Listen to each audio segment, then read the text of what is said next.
Hi, I'm Brad Oaster, and today we want to talk about land acquisition as it relates to facility development. My friends up at Loveland Nazarene called me not long ago, and they had sold their existing building. They'd found a beautiful piece of land, and they were getting set to close on about 15 acres.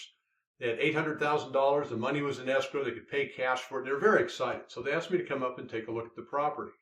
When I got up to the land, I looked at it, and it seemed a little bit strange because the property next to it had been developed by a residential developer who put in a fairly large subdivision.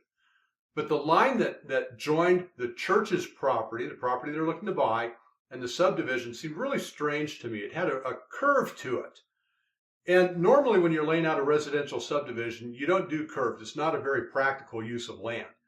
So I went home and I pulled it up on Google Earth and I started looking at, okay, why would this be curved? And it was a very, very defined radius. So I just put a circle and continued the radius, and I went right to the center of that. And what I found is a gas distribution company called Praxton Inc. And they distribute all kinds of gases, propane and methane and all sorts of things. And in looking at that radius, it drew a perfect circle around their main storage tank, which was about 750 feet away from the residence, but the church property was in between. Oh my gosh, why would they have a circle like that? So I called the city of Loveland and I said, why is this developed like this? And they said, oh, that's the blast zone. And I thought, great. So Loveland Nazarene is going to buy this property. They're going to build a church and a daycare center in what's called the blast zone of the Praxton Gas Distribution Center. So I brought it to the church's attention and they said, oh yeah, but you know what? That's probably not a problem. I mean, it was such a good deal, such a beautiful piece of land.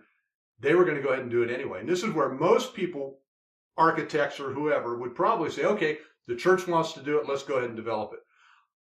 I didn't think that was very smart. So I called the two largest church insurance companies, Brotherhood Mutual and Church Mutual, sent them a picture from Google Earth of the property and said, would you guys insure a church and a daycare center if we built on this property? And their answer wasn't just no, it was heck no.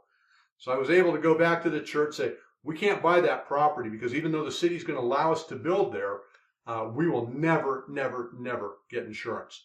So you need to do your due diligence, and if I can help you with that, give me a call. I'm Brad Oaster with Oaster Development, 719-439-3019. Thank you.